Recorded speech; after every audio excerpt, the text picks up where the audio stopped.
మెట్లు అన్నది ఎక్సర్సైజ్ చేయకూడదు. సో మనకు ఫ్రెండ్ ఉన్నాడు, మంచి ఎక్సర్సైజ్ అని చెప్పి అక్కడ హై రైజ్ బిల్డింగ్లో ఉంటాన్ని ఒక 10 రోజులు 23 ఫ్లోర్లు ఎక్కి దిగి చేశాడు. ఎక్కటం దిగటం 10 రోజులు రోజు. ఆ 10 రోజులు ఆపేస్తాడు న్యాచురల్గా, ఏదైనా అప్పటికి మోకాలు పాడైపోద్ది. అలాంటి ఎక్స్ట్రీమ్ చేయకూడదు. సేమ్ థింగ్, ఎక్కితే ప్రాబ్లము దిగితే ప్రాబ్లం కాదు. లోపల లిగమెంట్స్ పాడైపోతే నీకు దిగుతున్నప్పుడు ఇబ్బంది పడతాం. రెండోది నెక్స్ట్ సైక్లింగ్ అన్నారు కదా, cycling is not wrong, but cycling ఎందుకు ఈజ్ ఓన్లీ ఫ్లెక్సిబిలిటీ కోసం. సైక్లింగ్ చేసి మజిల్స్ బిల్డ్ అవ్వవు, జాయింట్ ఫ్లెక్సిబుల్గా ఉంటుంది. ఇప్పుడు మన ప్రొఫెషనల్ సైక్లర్స్ చూస్తే వాళ్ళు వంగిపోయి సైక్లింగ్ చేస్తుంటారు కదా, రీజన్ ఏంటంటే ఆ సీట్ని బాగా ఎంత హైట్ లేపుతారంటే నీని ఎక్కువ బెండ్ చేయకూడదు. ఒక సైకిల్లో ఒకసారి పెడల్ తొక్కిలో 90-100 degrees బెండ్ అయిందే నీ పాడైపోద్ది, చిప్ప పాడైద్ది, జాయింట్ పాడవదు. ఒకళ్ళు చిప్పంటే చిన్న బోన్ పాడైద్ది. అందుకని సైక్లింగ్ నువ్వు professional, you want enjoy 100 kilometers 200 kilometers is good.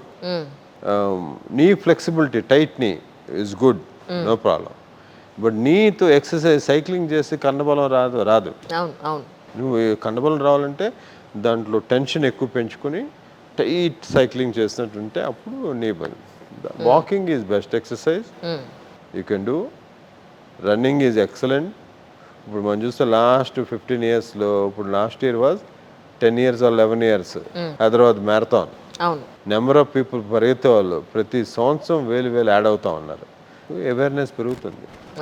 నేను చూసిన సర్జికల్ పేషెంట్స్లో రన్నింగ్ చేసి వాకింగ్ చేసి ఏసీఎల్ తెగిపోయింది, ఆ లిగమెంట్ తెగిపోయింది అన్న వాళ్ళు నేను లెక్క పెట్టచ్చు.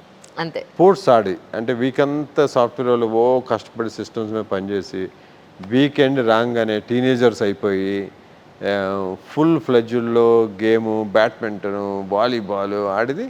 ఎందుకంటే వీక్ అంతా ఏం చేయరు, మజిల్ బిల్డ్ చేయరు, play aggressive game, high risk of sports injuries, ligament injuries, ligament injury, నీ ఇంజరీస్ అండ్ షోల్డర్ ఇంజరీస్. మామూలు రెగ్యులర్ కన్సిస్టెంట్గా డైలీ ఫిట్నెస్. సో మన అడ్వైజ్ అంటే ఒకరోజు ఏమో gym or strengthening, second day some activity like yoga, jogging, running, walking, ఇది combination చేసుకుని 5 days or 6 days work out చేస్తే మోర్ దెన్ ఎనఫ్. మనకి ఇంకా అసలు ఏ హెల్త్ ప్రాబ్లమ్స్ రావు. బట్ జిమ్లో స్టెప్పర్ కూడా ఉంటుంది కదా, అది చేయొచ్చా? మోకాళ్ళు అరిగిపోతాయేమో అనే డౌట్ ఉన్న వాళ్ళు. అవును, stepper I don't like actually. నేను చూశాను, ఇదే చెప్తున్నా కదా, స్టెప్పర్లు మనం అక్కడికి వెళ్ళి స్టెప్పర్లు ఎందుకు, మన ఇంట్లోనే ఎక్కచ్చు కదా స్టెప్పర్ని. అది not a good thing actually stepper. But so కొందరికి అది ప్యాషన్. రోయింగ్ చేస్తాం, అది మంచిది ఎక్సర్సైజ్. రోయింగ్ ఇది అప్పర్ బాడీ లాగుతూ ఉంటాం, బోట్ తోలినట్టు ఉంటుంది, బాగుంటుంది అది. ఈ స్టెప్పర్ అనేది వెరీ హై ఉంటుంది, కొంతవరకు చేయొచ్చు కానీ నాట్ రికమెండెడ్. నేను లాట్ ఆఫ్ నీ ప్రాబ్లమ్ చూస్తూ ఉంటా. బోన్కి మజిల్ ఎంత ఇంపార్టెంట్. చాలామంది ఆ మజిల్ కోసం చాలా రకాలైన భయంకరమైన డైట్స్ తీసేసుకుంటారు. So what you advise actually, ఎంతవరకు ఒక బోన్కి మజిల్ అవసరం ఉంటుంది? బోన్ అంటే బోన్ స్ట్రెంగ్త్ అండ్ జాయింట్ రెండు కలిపితేనే ఒక పార్ట్ అయింది. జాయింట్ పని చేయాలంటే లిగమెంట్లు ఉండాలి. లిగమెంట్లు పాడవకూడదంటే దాని చుట్టూ ఉన్న మజిల్ బాగుండాలి. అంత సింపుల్ కాన్సెప్ట్. మిగతా బోన్ బాగుండాలంటే దాని చుట్టూ ఉన్న మజిల్ నుంచి బ్లడ్ సర్క్యులేషన్ అవుతుంది. మజిల్ బాగుంది అంటే బోన్ స్ట్రాంగ్ ఉంటుంది. సో జాయింట్లోనేమో లెగమెంట్స్ మీద పాడవకూడదంటే మజిల్ ఉండాలా. మిగతా పార్ట్ ఆఫ్ ద బోన్లో బాగుండాలంటే మజిల్ బాగుందంటే బోన్ గట్టి పడుతున్న కొద్దీ నీకు ఫ్రాక్చర్ అయ్యే రిస్క్, డ్యామేజ్ అయ్యే రిస్క్ తక్కువ. సో పోలియో పేషెంట్స్ చూసుకుందాం.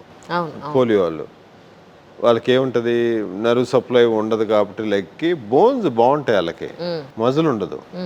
చూసుంటారు కదా వాళ్ళ కాళ్ళు ఏ డైరెక్షన్ కావాలంటే ఆ డైరెక్షన్ పెట్టుకుని కూర్చుంటారు వాళ్ళు. బికాజ్ మజిల్ లేదు, లెగమెంట్లు సాగిపోయి ఉంటాయి, అది ఎట్లా కావాలంటే అటు కూర్చోవచ్చు. అదే మజిల్, ఇప్పుడు లెగమెంట్ టేర్లు ఉంటాయి, మజిల్ బాగుందనుకో, లైక్ ఫుట్బాల్ ప్లేయర్స్ లెగమెంట్ తెక్కొట్టుకుంటాడు, మజిల్ బాగుంటుంది కాబట్టి వాడికి సర్జరీ చేసిన తర్వాత ఇమీడియట్గా మళ్ళీ ఫుట్బాల్ ఆడటం మొదలెడతారు. మజిల్ లాస్ అనేది ఒక ఏజ్ తర్వాత చాలా కామన్గా చూస్తూ ఉంటాం కదా. సో మజిల్ లాస్ అవ్వకుండా అంటే రెగ్యులర్ ఎక్సర్సైజ్ కావాలి, ప్రాపర్ ప్రోటీన్ కావాలి. సో ఎంతవరకు ఈ ప్రోటీన్ అనేది తీసుకోవాలి? ఎందుకంటే జిమ్కి వెళ్ళే వాళ్ళు చాలా మంది డబ్బాలు తాగేస్తుంటారు sir. What you advise exactly for protein? Normal recommended daily allowance RDA అంటాం. Recommended daily allowance is 1 gram per kg body weight. ఓహో. నేను 80 kilos, 80 grams per kg body weight నా requirement. Gym enthusiast you can grow to 100 or 120 milligrams. 200 తీసుకున్నా అనుకో, 200 ఎక్కడి నుంచి వెళ్తుంది protein? ఇప్పుడు కార్బోహైడ్రేట్స్ తిన్నాం బాగా, ఏమైతే మనం ఎక్సర్సైజ్ అయిపోతే కొవ్వు అయి కూర్చుంటుంది. కరెక్ట్. ప్రోటీన్ అవ్వదు కొవ్వు. Protein will go and load the kidneys. అందుకనే లాట్ ఆఫ్ సెలబ్రిటీస్ నేను ఉంటాం కదా, కిడ్నీ ఫెయిల్యూర్స్ హై చాలా. Proteins, high hormonal intake, kidneys fail అయిపోతాయి. కరెక్ట్. సో ప్రోటీన్ లోడ్ అయిపోతుంది. అందుకనే యూరిక్ యాసిడ్ ఎక్కువ వస్తారు ఇప్పుడు అందరూ. యూరిక్ యాసిడ్ ఎక్కువ, వాళ్ళందరూ వీళ్ళెవరు హెవీ ప్రోటీన్ ఇంటేకర్స్. యూరిక్ యాసిడ్ ఎక్కడి నుంచి వస్తుంది? By product of protein break down. Protein break down అయ్యి మామూలుగా యూరియా అయ్యి బయటికి రావాలా. అది యూరియా అవ్వకుండా ఎక్కువ తినేసాం అనుకో ప్రోటీన్, యూరియా కొంతవరకు సింథసైజ్ అయితే మిగతా అంతా ఏమైంది? By product, bad by product uric acid. Uric acid అన్నది మైక్రోస్కోప్లో సూదులు లాంటి క్రిస్టల్స్ అయ్యి అవి వెళ్ళి జాయింట్లో, హార్ట్లో. అందుకే యూరిక్ యాసిడ్ హై ఉన్న వాళ్ళందరికీ కొలెస్ట్రాల్ ఎక్కువ ఉంటుంది. స్టిల్ లాజిక్ కదండి, ఇంటర్లింక్డ్ హెల్త్ అంతా. యూరిక్ యాసిడ్ ఎక్కువ ఉన్న వాళ్ళందరికీ హార్ట్ డిసీజ్ రిస్క్ ఎక్కువ ఉంటుంది లాంగ్ టర్మ్. ఇప్పుడు 5-6 ఏళ్ళు యూరిక్ యాసిడ్ కంటిన్యూస్గా ఎక్కువ ఉంటుంది, హార్ట్ డిసీజ్ రిస్క్ ఎక్కువ. అందుకనే ఏదైనా సరే eat in moderation, exercise in moderation, everything is in moderation, and you're healthy forever.